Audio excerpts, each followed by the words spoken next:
ప్రభువైన యేసుక్రీస్తు నామమున ప్రేమ వందనాలు. దేవుని పరిశుద్ధ గ్రంథములో దానియేలు గ్రంథము రెండవ అధ్యాయము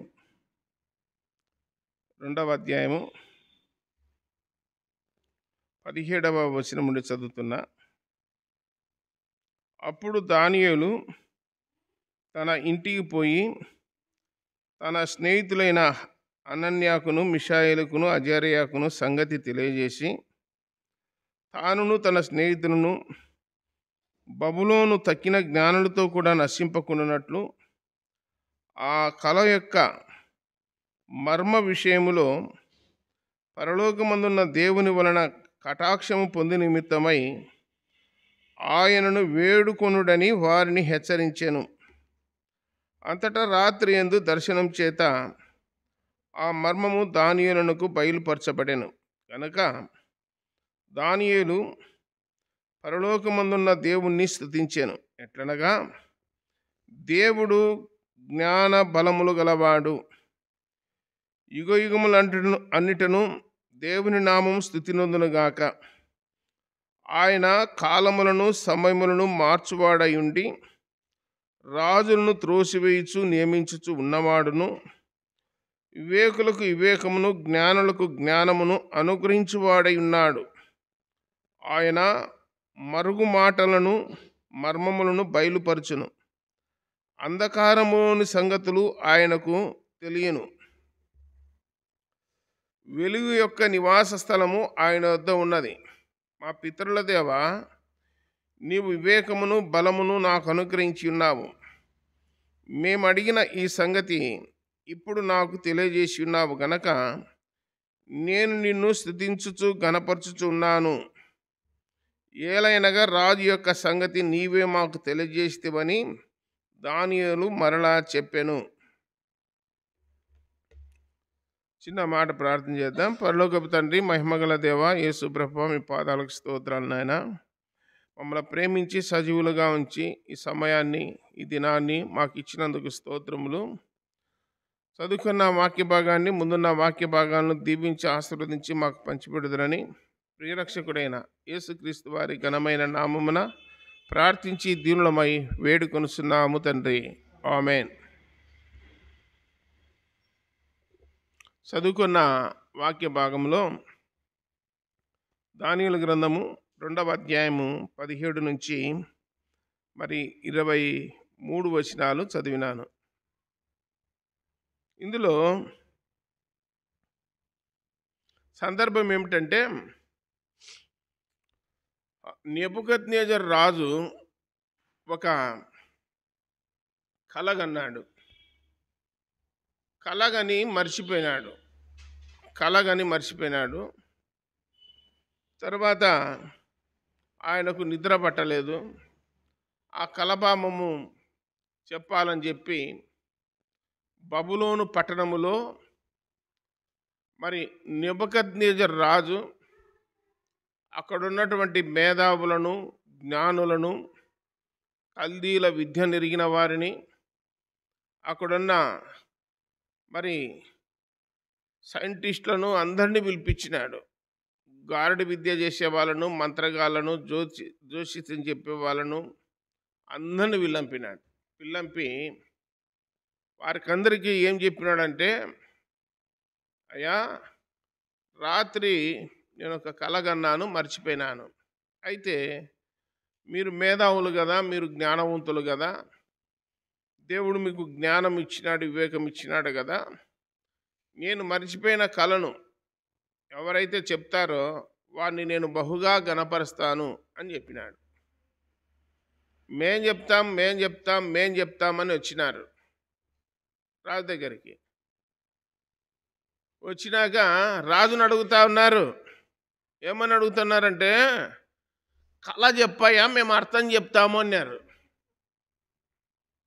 నువ్వు ఏం కళ కన్నావో ఆ కళ చెప్పు, దానికి అర్థం మేము చెప్తామన్నారు వాళ్ళు.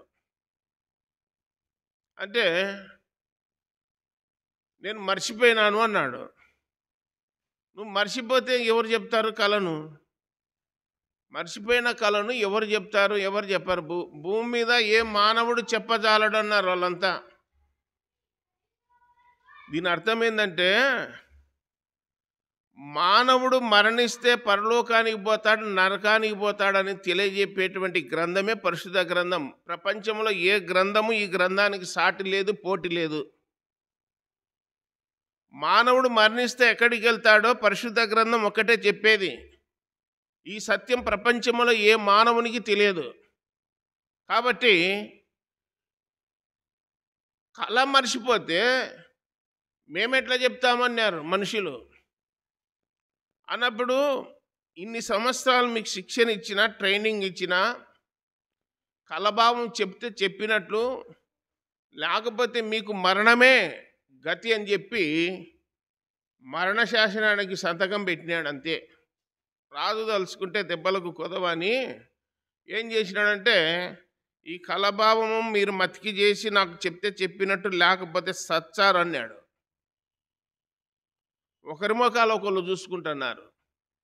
ఈనాడు ప్రపంచములో జీవము గల దేవుణ్ణి విడిచిపెట్టి జీవము లేని వాటికి నమస్కారం చేసే వాళ్ళు కోట్ల మంది ఉన్నారు. యెషయా గ్రంథం 44వ అధ్యాయములు అంటాడు, వాడు బూడిద తినుచున్నాడు, వాడు బుద్ధిహీనుడు, వానికి తెలివి లేదు, జ్ఞానము లేదు, వాడు సాగిలపడి నమస్కారం చేయించున్నాడు. గ్రంథములు ఏమంటాడంటే, ఒక మనుషుడు పొలం పోయినాడు సేద్యానికి, ఇంటికి వచ్చినాక కాడిప్పినాడు, ఎద్దులను కట్టేసి మేపేసినాడు, నీళ్లు పెట్టినాడు, మధ్యాహ్నం అన్నం తిన్నాడు. ఇంటి ముందర అరుగుంటే అరుగు మీద మంచం వేసుకొని నిద్రపోయినాడు. అరుగుకు ఒక చెట్టు ఉంది అన్నమాట, నీడనిచ్చే చెట్టు. నిద్రపోయినాడు, బాగా గాలి తోలింది, ఎంత చల్లగా ఉంది అని చెప్పి నిద్రపోయినాడు. నిద్రపోయినాక మంచం ఎత్తి 5 గంటలప్పుడు లేచినాడు. చెట్టుకున్నటువంటి ఒక కొమ్మను నరికి సన్నగా పుల్లలు చేసినాడు. పుల్లలు చేసి రొట్టెపిండి తెచ్చుకొని రొట్టె కాల్చుకున్నాడు. ఊర్లోకి పోయి మాంసం తెచ్చుకొని మాంసం వండుకున్నాడు. పొయ్యిలో అగ్గిపడింది, అది చలికాలమేమో. చలి కాసుకున్నాడు, వంట చేసుకున్నాడు, రొట్టె మాంసం వండుకొని తిన్నాడు, చలి కాసుకున్నాడు, వెచ్చగా ఉంది అన్నాడు. మిగిలినది తుండు ఉంది కదా, తుండును గొడ్డెలు తీసుకొని జీవజెక్కి దాన్ని భూమిలో గుంత తీసి పాతి పెట్టి దానికి లేనిపోయిన హంగామా చేసి ఇదే దేవుడు అన్నాడు. ఏమిరా ఇట్లా అంటున్నామంటే, నేను నిద్రపోనికి చల్లగా గాలి ఇచ్చింది, నాకు నీడనిచ్చింది, నేను రొట్టె కాల్చుకోవడానికి మాంసం వండుకోవడానికి పుల్లలు వచ్చినాయి, మళ్ళీ చలి పెడుతుంటే చలి కాసుకోవడానికి అగ్గి కూడా వచ్చింది, ఈ చెట్టుల్లో ఇన్ని వచ్చినాయి కాబట్టి ఇదే దేవుడు అన్నాడు.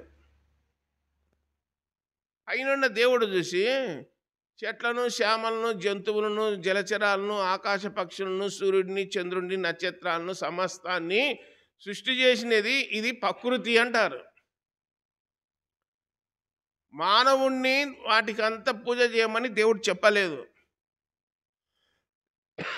కాబట్టి దేవుడు అన్నాడు యెషయా గ్రంథం 44వ అధ్యాయంలో, వానికి బుద్ధి లేదు అన్నాడు, బుద్ధిహీనుడు అన్నాడు. కాబట్టి ఈ బబులోను పట్టణంలో కొన్ని వందల మంది మంచి జ్ఞానం కలిగిన వాళ్ళు, ఆర్తీర్ణులు, మేధావులు ఉన్నారు. కానీ రాజు కళ కానీ మర్చిపోతే ఎవడు చెప్పలేదు. ఈ ఆజ్ఞ అంతటా తెలిసిపోయింది, ఎవరు చెప్పలేదన్న సంగతి తెలిసిపోయింది. అదే పట్టణంలో యేసు ప్రభువునందు విశ్వాసం ఉంచినటువంటి లేదా 4 ఉన్నారు. మొత్తం శద్రకు, మెషకు, అబేద్నెగో, దానియేలు 4 ఉన్నారు యవనస్తులు. వీరు దేవుని యందు భయం భక్తి కలిగిన వారు, పరలోకపు దేవుణ్ణి ఎరిగిన వారు, పరలోకపు దేవుడు తోడుగా ఉన్నవారు. అలాంటి వారు ఆ పట్టణంలో ఉన్నారు గనక వారి దగ్గరికి ఇన్ఫర్మేషన్, సమాచారం వచ్చింది. అయ్యా, రాజు కళ మర్చిపోయినాడు, దాన్ని మతికి చేసి చెప్పగలిగితేనే, లేకపోతే అందరు సత్తారు అని చెప్పినారు. గుంపులో వీళ్ళను కూడా చేర్చినారు, ఈ 4 కూడా. ఆ మాట రాయబడి ఉన్నది 16వ వచనం. అప్పుడు దానియేలు రాజు సన్నిధికి పోయి స్వప్న భావమును తెలియజెప్పుటకై తనకు సమయము దయచేయమని రాజును బతిమాలెను అని రాయబడింది. తర్వాత 18వ వచనములో తానును తన స్నేహితులను బబులోనులో తక్కిన జ్ఞానులతో నశింపకుండునట్లు అని రాయబడింది. అంటే రాజు దగ్గర పోయి బతిములా అన్నాడు, అయ్యా తొందరపడాకు, కొంచెం నిదానించు, కొంచెం ఓపిక చేసుకో, కొంచెం సమయమి అని అడిగినాడు రాజును. కొంచెం సమయమి అని అడిగినాడు. 24 గంటలు టైం ఇచ్చండి అన్నాడు రాజు. 24 గంటలు టైం ఇచ్చినాడు.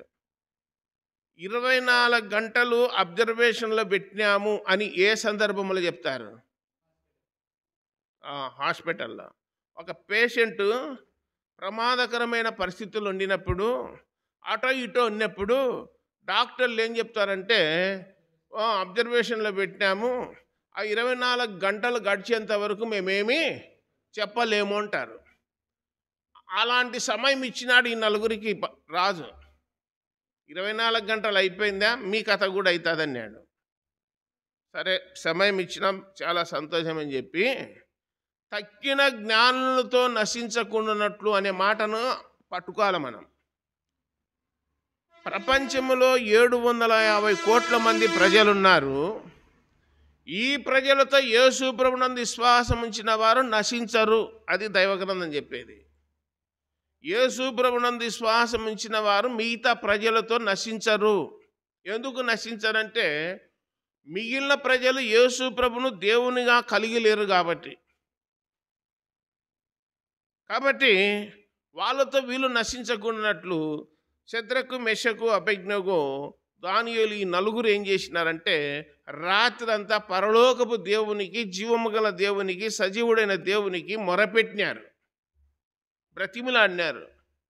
ప్రభా మాకు ఈ సమస్య వచ్చింది, ఈ సమస్యకు పరిష్కారం చేసేవాడవు నీవే, జవాబు ఇచ్చేవాడవు నీవే, అర్థం చెప్పేవాడవు నీవే, మేము నిమిత్త మాత్రలము అని చెప్పి వీళ్ళు ముగ్గురు ఒకసాట, దానియేలు ఒక్కడు ఒకసాట వాళ్ళు ప్రార్థన చేసినారు. రాత్రంతా ఏం చేసినారంటే ప్రార్థన చేస్తే తెల్లవారుజామున 4 గంటలకు జవాబు వచ్చింది దేవుని దగ్గర నుంచి. దానియేలుకు వచ్చింది.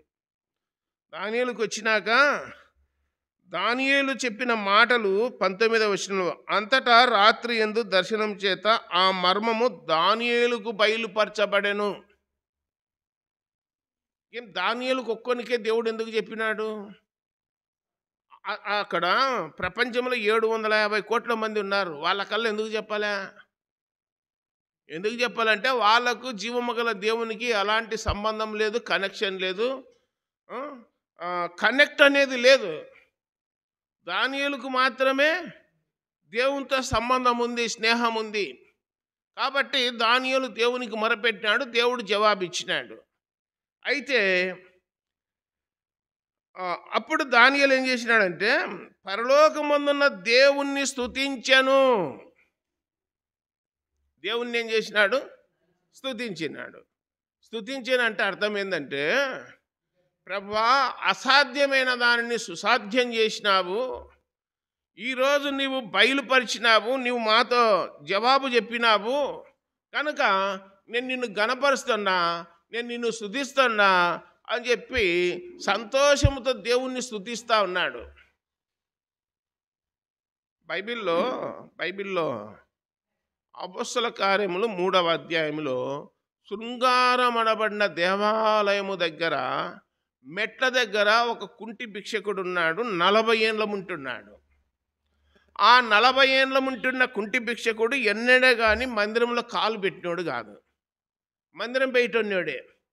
ఈరోజు పేతురు, యోహానులు ఆ మందిరంలో వాక్యం చెప్పడానికి పోయినారు. పోయేటప్పుడు మెట్ల మీద ఎక్కిపోతా ఉంటే వాళ్ళకెళ్ళి చూసినాడు, వాళ్ళు ఈయనకెళ్ళి చూసినారు. లేచి నజరేయుడైన యేసుక్రీస్తు నామమున లేచి నడువు అంటేనే నడిచినాడు. ఆడ రాయబడిన వాక్యం ఏంటంటే అతడు పాదములలో బలము పొందుకొని చీల మండలములు ఆ నరములు సడలి బలము తెచ్చుకొని దిగ్గున లేచి దేవునిని మహిమపరచుచు దేవాలయంలోనికి వెళ్ళనని రాయబడింది. బాగైనాక దేవుణ్ణి స్తుతిస్తా అన్నాడు, గణపరుస్తున్నాడు. 40 ఏళ్ళు దేవుణ్ణి గణపరిచినోడు, స్తుతించినోడు ఈరోజు కాళ్ళు వస్తానే గంతులు వేసుకుంటూ మందిరంలోకి పోయి దేవుణ్ణి మహిమపరుస్తున్నాడు, స్తుతిస్తున్నాడని రాయబడింది.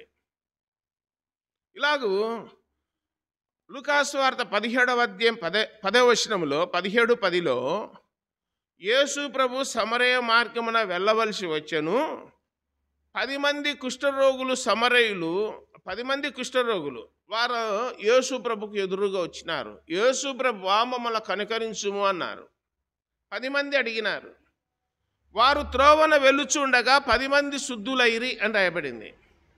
10 మంది శుద్ధులైతే దేవుని మహిమపరచడానికి, దేవునికి థ్యాంక్స్ చెప్పడానికి తిరిగి వచ్చినోడు ఒక్కడే.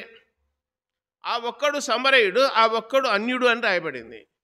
మిగిలిన 99 ఎక్కడా అని యేసుప్రభు ప్రశ్న వేసినాడు. నువ్వు నన్ను బాగు చేసినావు, నేను నిన్ను స్తుతిస్తా ఉన్నా అన్నాడు. నువ్వు నన్ను బ్రతికించినావు, నేను నిన్ను గణపరుస్తా ఉన్నా అన్నాడు. అందుకే బైబిల్ ఏమంటే, నా ప్రాణమా యెహోవాను సన్నుతించుము, నా అంతరంగమున సమస్తమా ఆయన పరిశుద్ధ నామమును సన్నుతించుము, ఆయన చేసిన ఉపకారములలో దేనిని మరవకుము. లూకాసు వార్త 2వ అధ్యాయం 41వ వచనములో మరియ అంటా ఉంది, నా ప్రాణము నా ప్రభువును గణపరుచుచు ఉన్నది అన్నాడు. నా ప్రాణము నా ప్రభువును గణపరుచుచున్నది. 42వ కీర్తనలో కోరహు కుమారులు కీర్తన అనుకుంటా 45వ కీర్తనలో అందు ఏమంటారంటే, నా ప్రాణమా నీవు నాలో ఎలా కృంగి ఉన్నావు అనే మాటలు ఉన్నాయి. గణపరిచేది ప్రాణమున్న వాళ్ళు, జీవమున్న వాళ్ళు దేవుణ్ణి మహిమపరుస్తారు. అది గ్రంథంలో రాయబడింది. ఇప్పుడు దానియేలుకు దేవుడు జవాబిచ్చినాడు. జవాబిచ్చినందుకు సంతోషంగా దేవుణ్ణి ఏం చేస్తున్నాడు? పొగుడుతున్నాడు. వీరునివి ప్రభా, సూర్యునివి ప్రభా, నిన్ను మించినోడు ప్రపంచంలో ఎవరు లేరు అని చెప్పి స్తుతిస్తున్నాడు. ఎట్లనగా దేవుడు జ్ఞాన బలములు గలవాడు. దేవుడు ఏమేమి ఉన్నాడు? జ్ఞానము, బలము, ఆయన సన్నిధాన వర్తనములు అని రాయబడింది. కీర్తనలు 16వ కీర్తనలో ఏమనిందంటే, సకల ఐశ్వర్యములు ఆయన సన్నిధిలో ఉన్నాయని రాయబడింది. తర్వాత బుద్ధి జ్ఞాన సర్వ సంపదలు క్రీస్తునందు గుప్తములై ఉన్నాయని రాయబడింది. యెహోవా యందు భయభక్తులు కలిగినట జ్ఞానానికి మూలమని చెప్పి రాయబడింది. కాబట్టి ఈ దానియేలు అంటున్నాడు, దేవుడు జ్ఞానము బలములు గలవాడు.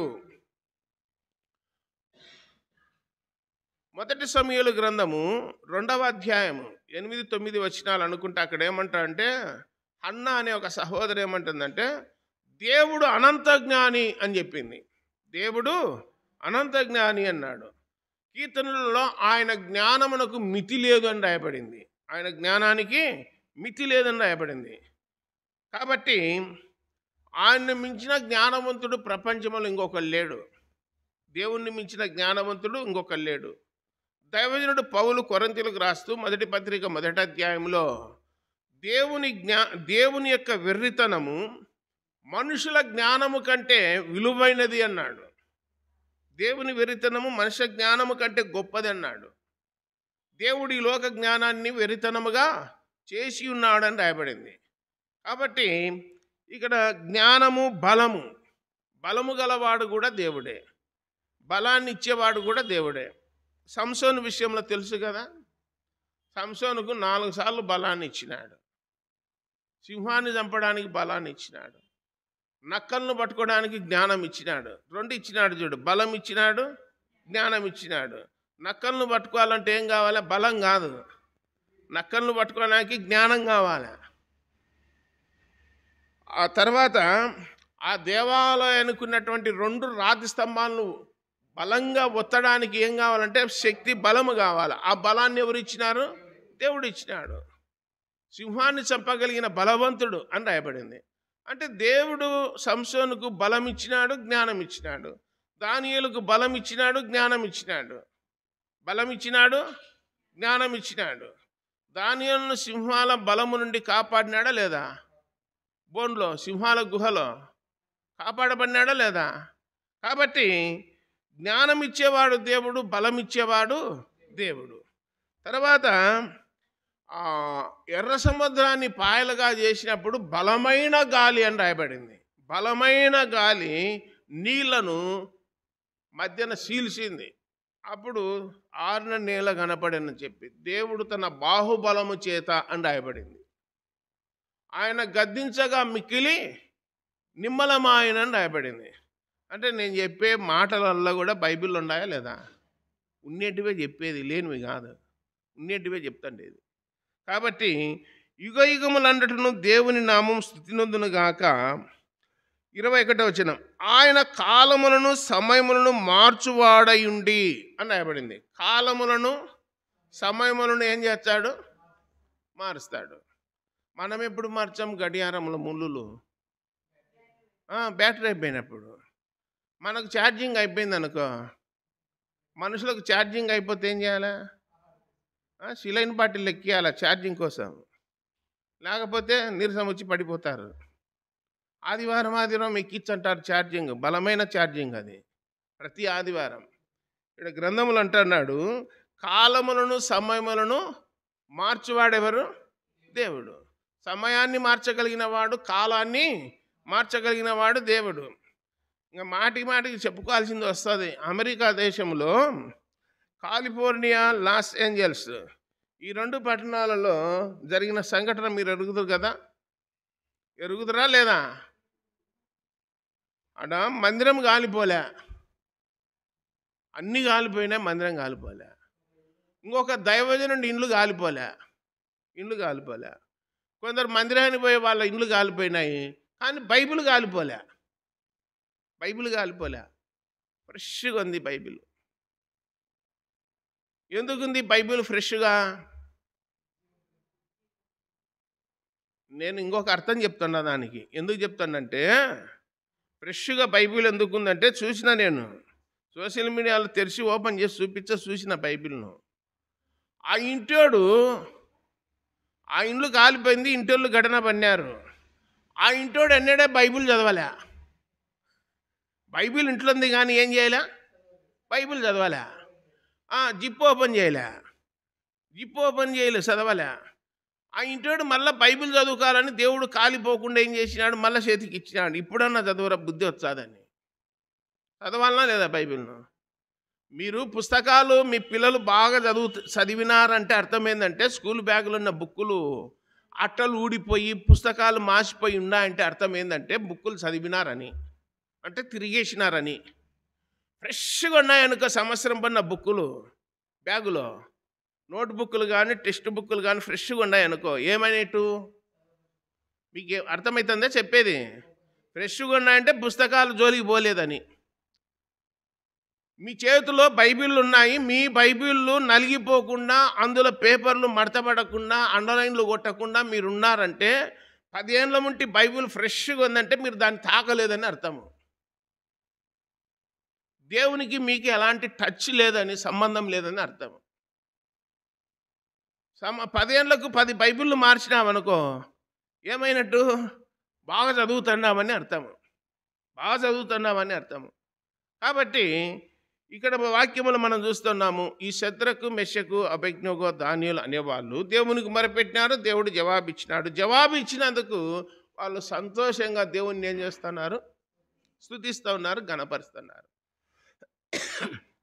ఇంకేమనంటే, రాజులను త్రోసివేయచ్చు నియమించుచు ఉన్నవాడని రాయబడింది. ఇక్కడ కాలము సమయం అని విన్నాం కదా. యెహోషువ ప్రార్థన చేసింటే సూర్యుని చంద్రుని దేవుడు ఏం చేసినాడు? ఆపినాడు. ఆడ కాలము ఆపినాడు, సమయము ఆపినాడు, 2 ఆపినాడు. సూర్యుడు ఆగిపోయినాడు, చంద్రుడు ఆగిపోయినాడు. ఒక దినమంతా రాయబడింది, 24 hours ఆగిపోయినారు ప్రార్థన చేసింటే. దేవునికే సాధ్యము. ఎందుకు? వాటిని నియమించింది ఎవరు? సూర్యుని చంద్రుని మనుషుడా దేవుడే పెట్టింది? దేవుడు పెట్టినాడు కాబట్టి దేవుడు ఆఫ్ చేసినాడు. ఇప్పుడు మన ప్రాణాన్ని, మనలో ఉన్న ప్రాణము బైబిల్ ఏం చెప్తుంది? నరుని ఆత్మ యెహోవా పెట్టిన దీపము. ఆ దీపాన్ని వెలిగించే అధికారము, ఆర్పే అధికారం ఎవరికి ఉంది? ఆయనకే ఉంది. బ్రతుకుపో అని చెప్పేది ఆయనే, తిరిగి రా అని పిలిచేది ఆయనే. మన చేతులు ఉందా? మనకు అధికారం ఉందా? మనకు గ్యారెంటీ రాసుకున్నామని నేను 100 ఏండ్లు ఉంటా ఈడని? ఏం లేదు కదా. మనము నిమిత్త మాత్రలము, మనంత ఏది కాదు. కాబట్టి ఆయుస్సును పెంచేది ఆయనే, తగ్గించేది ఆయనే. నీ మరణాన్ని పోస్ట్ పని చేసేది ఆయనే, మళ్ళీ దగ్గరికి రప్పించేది ఆయనే. ఆయన మాట వింటే దూరం చేస్తాడు, ఆయన మాట వినకపోతే దగ్గర చేస్తాడు. కాబట్టి దైవగ్రంథంలో చూస్తూ ఉన్నాము, కాలము సమయములను మార్చువాడు దేవుడు అని రాయబడింది.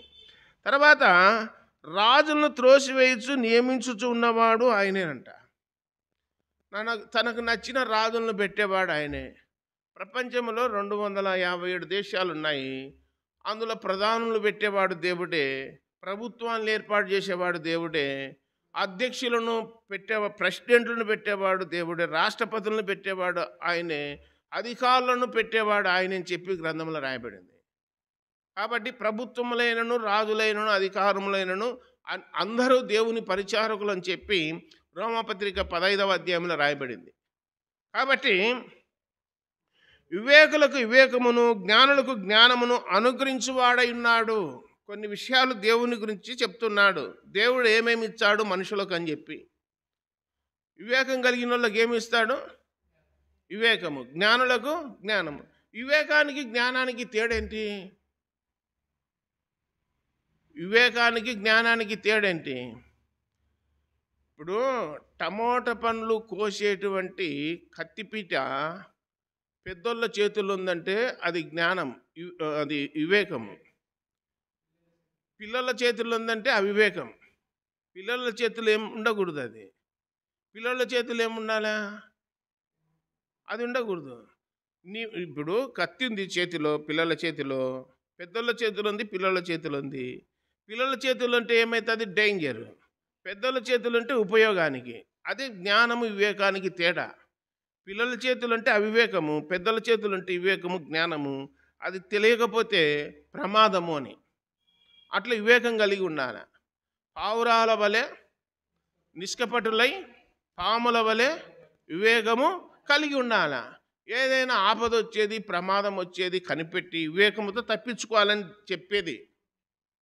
వివేకము లేకుండా అవివేకముతో ఇరుక్కోమని కాదు, తప్పించుకోమని దేవుడు చెప్పేది. సరే, ఇవన్నీ దేవుడు ఇచ్చాడని చెప్పి 22వ విషయంలో ఆయన మరుగు మాటలను మర్మములను బయలుపరచుచు అంధకారములోని సంగతులు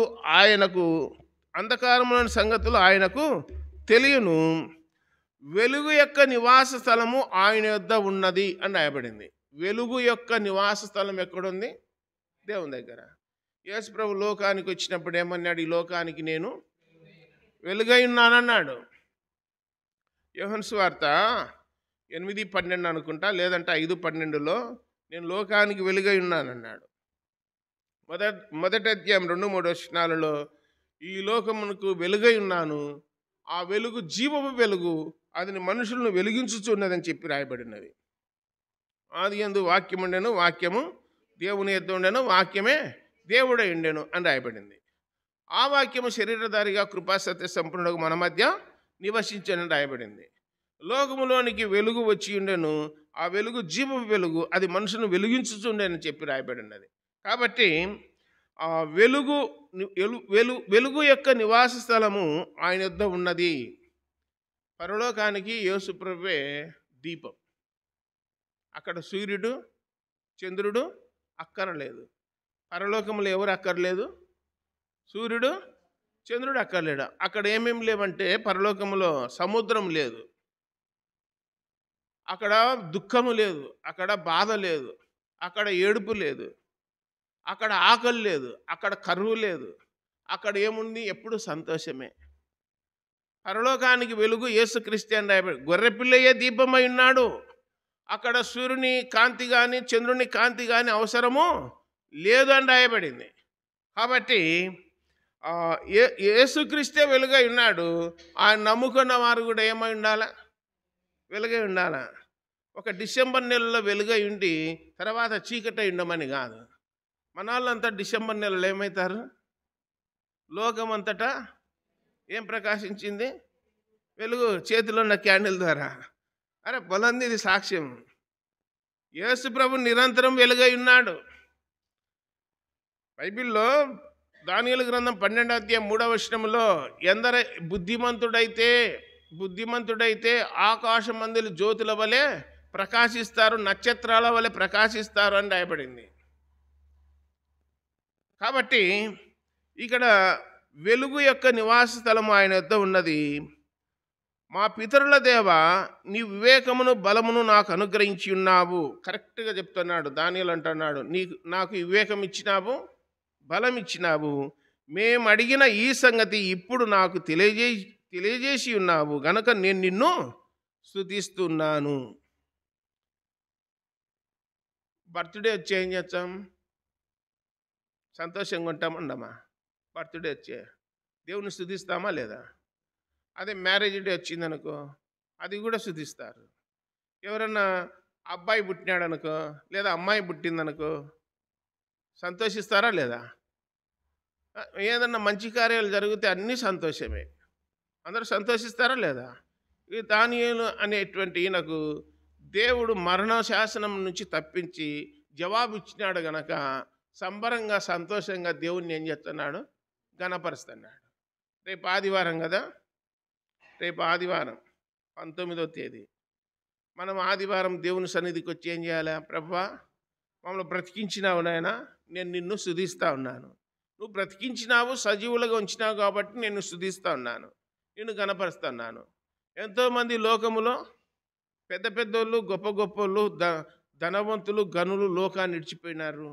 మమ్మల్ని అయితే ఇంకా జ్ఞాపకం చేసుకొని బ్రతికించినావు. బ్రతికించినందుకు నీకు నిండా వందనాలయ్యా, కృతజ్ఞతలు అని చెప్పి దేవుణ్ణి ఏం చేయాలా? ఆరాధించాలి. అది దేవుని వాక్యం చెప్పి. ఇప్పుడు ఈ దానియేలుకు దేవుడు బయలుపరిచినాడు కాబట్టి దేవుణ్ణి ఏం చేస్తా అంటే స్తుతిస్తూ ఉన్నాడు, ఘనపరుస్తున్నాడు. జవాబు వచ్చింది కాబట్టి సంతోషంతో ఉప్పొంగుతూ ఉన్నాడు. బాగుపడినాక సంబరమా కాదా? బైబిల్లో కొత్త నిబంధనలు ఎంతమంది లేరు? రక్తస్రావం కలిగిన స్త్రీ 12 ఏళ్ల ముట్టి భంగం అయిపోయింది, బాగా అయితేనే సంతోషమా కాదా? అక్కడ ఇంకొక వ్యక్తి 18 ఏళ్ల ముట్టి నడుమొంగిపోయింది ఒక ఆమెకు, ఆమె చక్కగా నిలబడింది, సంతోషమా కాదా? యోహన్ సువార్త 9వ అధ్యాయంలో పుట్టుగుడ్డివాడు ఉన్నాడు, 40 ఏళ్ల ముట్టి గుడ్డివాడు, ఈరోజు కండ్లు వచ్చినాయి, సంతోషమా కాదా? యేసుప్రభు ద్వారా ఏమొచ్చినాయి? చూపు వచ్చింది, కండ్లు వచ్చినాయి, సంతోషంగా ఉన్నాడని చెప్పి గ్రంథంలో చూస్తున్నాం. యేసుప్రభు దగ్గరికి వచ్చిన వాళ్ళకల్లా దేవుడు ఏమిచ్చాడు? సంతోషం ఇస్తాడు, సమాధానం ఇస్తాడు, వాళ్ళు దేవుణ్ణి మహిమపరుస్తాడని రాయబడింది. ఆయనకి ఇష్టమైన వారికి భూమి మీద సమాధానం అని చెప్పి రాయబడింది. కాబట్టి ఇదంతా తెలియజేసినాక ఇక ఆ రాజు దగ్గరికి తీసుకుపోనికి ముఖ్యమైన సలహాదారుడు ఉంటాడు కదా, మధ్యవర్తి. ఆయన దగ్గరికి పోయినాడు, అర్యోకు అనేటువంటి దగ్గరికి పోయినాడు ఈ దానియేలు. పోయిన వెంటనే 25వ వచనం, కావున అర్యోకు రాజునకు భావము తెలియజెప్పగల ఒక మనుషుణ్ణి చెరపట్టబడిన యూదుల్లో నేను కనుగొంటిని అని రాజు సముఖమున మనవి చేసి దానియేలును త్వరగా రాజు సన్నిధికి తోడుకొని పోయాను. ఈయనంట కనుక్కున్నాడంట. రాజు కూడా కనుక్కోలేకపోయినాడు. ఈయన చెప్తున్నాడు, చూడు ఎట్లా తయారవుతారంటే ఈ దినాల్లో కూడా ఇట్టనే తయారైనారు. ఇప్పుడు వాక్యము బహిరంగ సభలలో వాక్యం ప్రకటించేది ఒకళ్ళు, సుమారుగా ఒక 100 మంది తీర్మానం చేసి బాప్తిసం తీసుకున్నారనుకోండి, 100 మంది తీర్మానం చేసి బాప్తిసం తీసుకున్నారు. ఆ క్రెడిట్ ఎవరు కొట్టేచ్చారు? మేమే పెట్టించింది, సభలకు ఖర్చు పెట్టి గ్రౌండ్లో పెట్టించింటే 100 మంది తీర్మానం చేసినారు, దేవుడు కార్యం చేసినాడు. ఇప్పుడు 100 మందికి కుందు నదిలో బాప్తిసాలు ఇచ్చినాము, అది రాసుకొని మొత్తం పేర్ల లిస్ట్ అంతా. అది ఎవరు అనుకుంటున్నావు? నేను ప్రెసిడెంట్ను, నేను సెక్రటరీని, మేము పెట్టినాము ఇదంతా అంట. అటుని అర్యోకు అనేటైన అంటున్నాడు, నేను అనుకున్నా ఏందనుకున్నాం, బబులోను దేశంలో పట్టణములో యూదా అక్కడ ఏమంటున్నా అంటే చెరలో నుండి చెరపట్టబడిన యూదుల్లో నేను కనుక్కున్నాను అంటున్నాడు. ఈయన వచ్చి చెప్పినాడు, ఇంకా జవాబు వచ్చిందా అని చెప్పి అర్యోకు చెప్తే ఇంకా మనోడు ఆ క్రెడిట్ కొట్టేస్తున్నాడు, ఇది నాది ఘనత, ఇది గొప్ప ఘనత అని. పోయి రాజు దగ్గర పోయి కనుక్కున్నాను, ఇంకేం నువ్వేం టెన్షన్ పడాకు, ఇంకా కనుక్కున్నాంలే అంటున్నాడు. త్వరగా తోలుకొని పోయినాడు రాజు దగ్గరికి. దానియేలు తోలుకపోయినాడు. అప్పుడు దానియేలు జవాబు చెప్పినాడు. ఈ విషయం ఎందుకు చెప్తున్నంటే,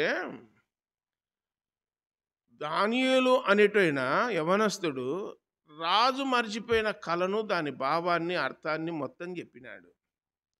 యేసు ప్రభువును నమ్ముకున్న వాళ్ళు, విశ్వాసం ఉంచిన వాళ్ళు, దేవుని యందు భయము భక్తి ఉన్న వాళ్ళు, బైబిల్ చేతపట్టుకున్న వాళ్ళు, మందిరానికి వచ్చేవాళ్ళు, ఇరుగు పొరుగు వాళ్లకు, కనపడే మనుషులకు మనం చెప్పాల్సింది ఏంటంటే, యేసుక్రీస్తే జీవము గల దేవుడు, ఆయన సజీవుడు, ఆయన యుగాలు ఉంటాడు, ఆయన మార్పు లేనివాడు, ఆయన ద్వారానే మనం బ్రతుకుతున్నాము, ఆయన ద్వారానే భూమి మీద ఉన్నాము అని చెప్పి మన ఇరుగుపోలు వాళ్ళకు మనం ఏం చేయాలా?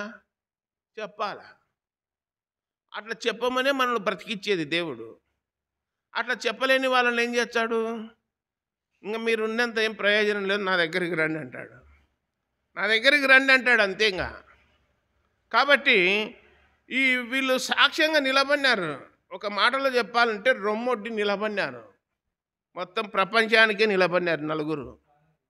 ఇంకా తెగించి నిలబడినారు. ఇంకా ఐసో పైసా కావాలా, ఇంకా దేవుడు అటు ఇటు తేలిపోతుంది అన్నట్టు నిలబడినారు. నిలబడినందుకు దేవుడు కూడా సపోర్ట్ చేసి, బలం ఇచ్చి, జ్ఞానం ఇచ్చి బయలుపరిచినాడు.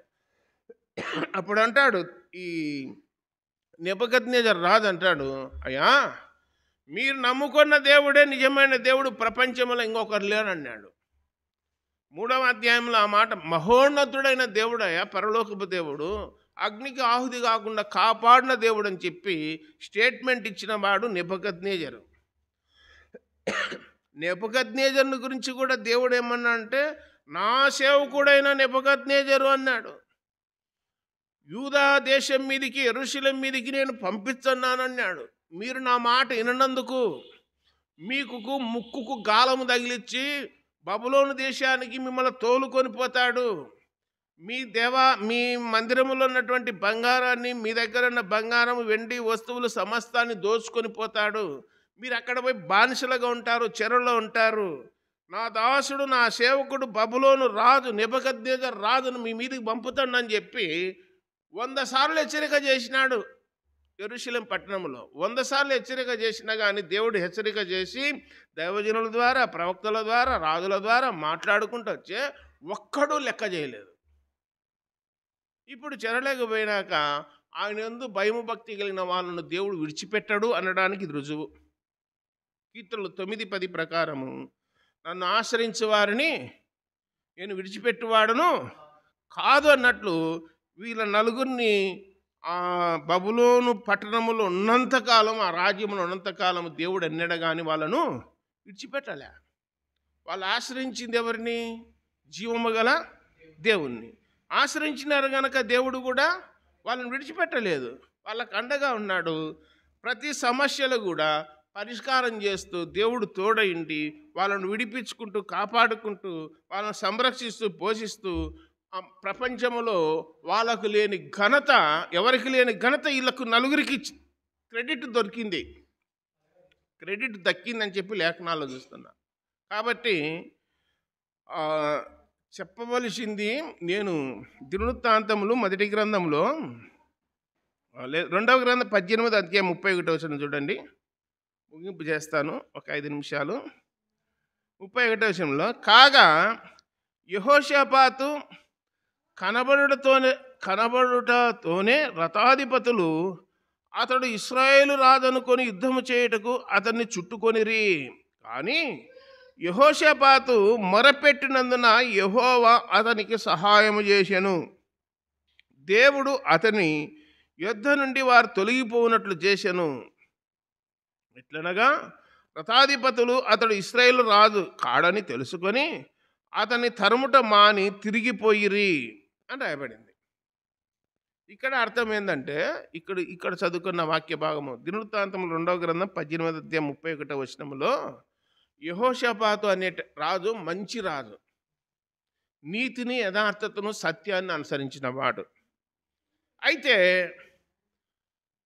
పక్క రాజ్యంలో ఇశ్రాయేల్ రాజ్యంలో ఉన్నటువంటి ఆహాబు అనేటువంటి ఆ ఇశ్రాయేల్ రాజుకు భయపడి, నేను నీ వాన్నే, నువ్వు ఎట్లా చెప్తే అట్ట నింటాను, నా ప్రజలు నీ ప్రజలే అని చెప్పి, నా గుర్రములు నీ గుర్రాలని, నా రథాలు నీ రథాలని చెప్పి ఆయనతో స్నేహం చేసినాడు. స్నేహం చేయడమే కాకుండా వియ్యం పొందినాడు యెహోషాపాతు.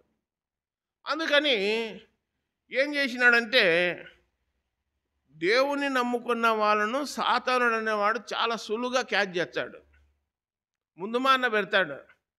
వాళ్ళంతా తన పిల్లలంతా వెనకబెట్టుకొని ముందు ఎవరిని పెడతారంటే వీళ్ళని నమ్ముకొని వాళ్ళని ముందు పెట్టేది. ముందు వీళ్ళ సంగతి చూడరు, తర్వాత మా సంగతి చూస్తారు అన్నట్టు. బబులోను పట్టణంలో 100 మంది జ్ఞానులు మేధావులు ఉంటే వాళ్ళ నల్ల కాదని పట్టుకొచ్చి ఈ నలుగురిని ముందు పెట్టినారు, వీళ్ళ సంగతి చూడని, ముందు వీళ్ళ సంగతి చూడని.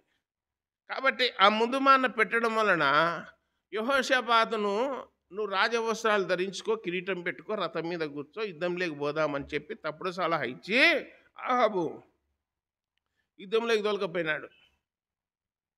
ఫిలిష్తీయులు అక్కడ యుద్ధంలోకి తోలుకొని పోతే ఏం జరిగిందంటే, ఈడే అసలోడు అనుకొని ఈ యూదా రాజు యెహోషాపాతు మీదకి బాణాలు ఎచ్చన్నారు. అయ్యో నేను కాదు అంటున్నాడు. నేను కాదు, నువ్వు ఉన్నావు రథం మీద, నీకే వేసేది.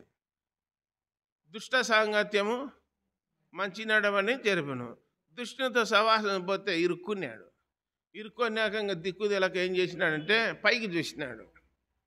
ప్రభువా, ఈ సమస్యలు ఇరుక్కున్నాను స్వామి, నన్ను ఎట్టనో కట్ట ఒక్కసారి ఇడిపినానా అని మొరపెట్టినాడంట.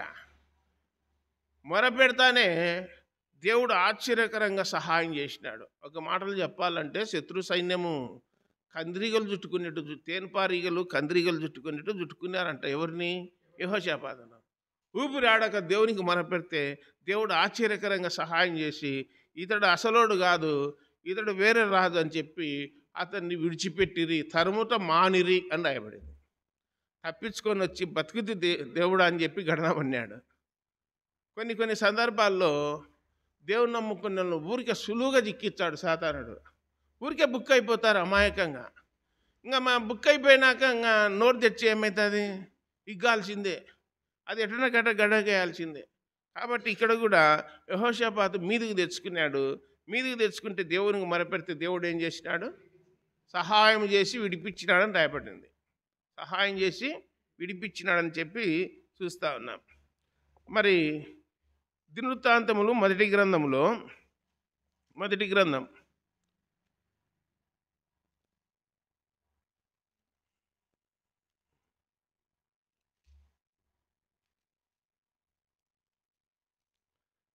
5వ అధ్యాయంలో ఒక సంఘటన నేను చదువుతూ ఉండి ఇవన్నీ చెప్పినాను. చూడండి,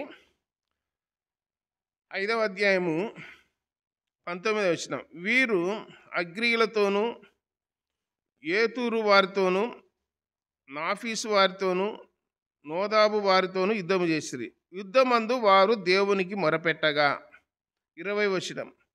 యుద్ధమందు వారు దేవునికి మొరపెట్టగా ఆయన మీద వారు నమ్మిక ఉంచినందున ఆయన వారి మొర ఆలకించెను గనుక వారిని జయించుటకు వారికి సహాయము కలిగెను. వీళ్ళెవరంటే రుబేనీయులు, గాదీయులు, మనష్షే అర్ధగోత్రపు వారు. వీళ్ళు మొత్తం 44,760 మంది ఉన్నారు, పరాక్రమవంతులు.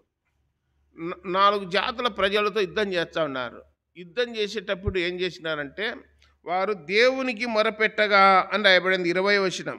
ఎవరికి మొరపెట్టినారు? దేవునికి మొరపెట్టగా ఆయన మీద వారు నమ్మిక ఉంచినందున అని రాయబడింది. అది అండర్లైన్ చేసుకోండి. ఏముంచినారు? నమ్మిక ఉంచినందున దేవుడు వారికి సహాయము కలిగెను అని రాయబడింది. ముందు మొరపెట్టినారు. మొరపెట్టడమే కాకుండా దేవుని మీద ఏం పెట్టుకున్నారు? నమ్మకం పెట్టుకున్నారు. ఆ నమ్మకాన్ని దేవుడు ఏం చేసినాడు? ఒమ్ము చేయలే, సహాయం చేసినాడు. నమ్మకం పెట్టుకునేందుకు సహాయం చేసినాడు. దేవుని మీద ఏం పెట్టుకోవాలా? మనము నమ్మకం పెట్టుకోవాలి. ఆ నమ్మకం పెట్టుకోమని యేసుప్రభు చెప్పినాడా చెప్పలేదా? మార్కు సువార్త 9వ అధ్యాయం 22వ వచనంలో, నీవు నమ్ముట నీ వలనైతే నమ్మువానికి సమస్తము సాధ్యమే. అన్న తర్వాత ఆ పిల్లవాని యొక్క తండ్రి యేసు ప్రభు పాదాల మీద పడి, ప్రభువా నాకు నమ్మిక ఉంది నాయన, నా పిల్లవాడిని నువ్వు బ్రతికిస్తావని, ఆ దయ్యము నుంచి విడిపిస్తావన్న నమ్మకం నాకుంది, ఆ నమ్మకము నాకు కలగజేయి అని చెప్పి ఏడ్చినాడని చెప్పి లేఖనాల్లో రాయబడింది. కాబట్టి నమ్ముట నీ వలనైతే నమ్మువానికి సమస్తము సాధ్యమన్నాడు. కొంచెం కాదు, సమస్తము సాధ్యమన్నాడు. యోహాను సువార్త 11వ అధ్యాయంలో 22, 23 వచనాల్లో మార్త అనే ఆ సహోదరితో చెప్తాడు, మార్తా నీవు దేవుని నమ్మినట్లయితే ఏం చూస్తావు? దేవుని మహిమను చూస్తావు అని రాయబడి. నమ్మితే దేవుని మహిమను చూస్తావు, నమ్మకపోతే చూడలేవు. మీ కుటుంబాల్లో దేవుని మహిమ చూడాలంటే, మీ జీవితాల్లో దేవుని మహిమ చూడాలంటే ముందు మొరపెట్టాలా, దేవునికి మొరపెట్టాలా, తర్వాత ఆయన మీద ఏముంచాలా?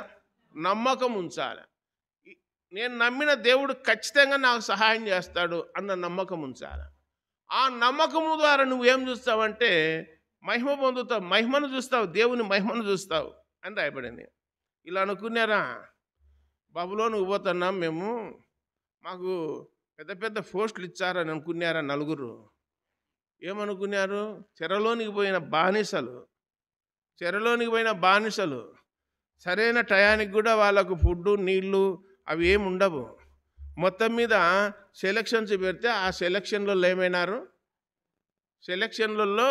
సెలక్షన్లకు వీళ్ళు పోయినారు, హాజరైనారు. వాళ్ళు పెట్టినటువంటి టెస్టులలో పాస్ అయినారు. పాస్ అయినాక వీళ్ళని తీసుకుపెట్టి ట్రైనింగ్లో పెట్టినారు. ట్రైనింగ్లో దేవుని యందు భయం భక్తి కలిగి ఉన్నారు.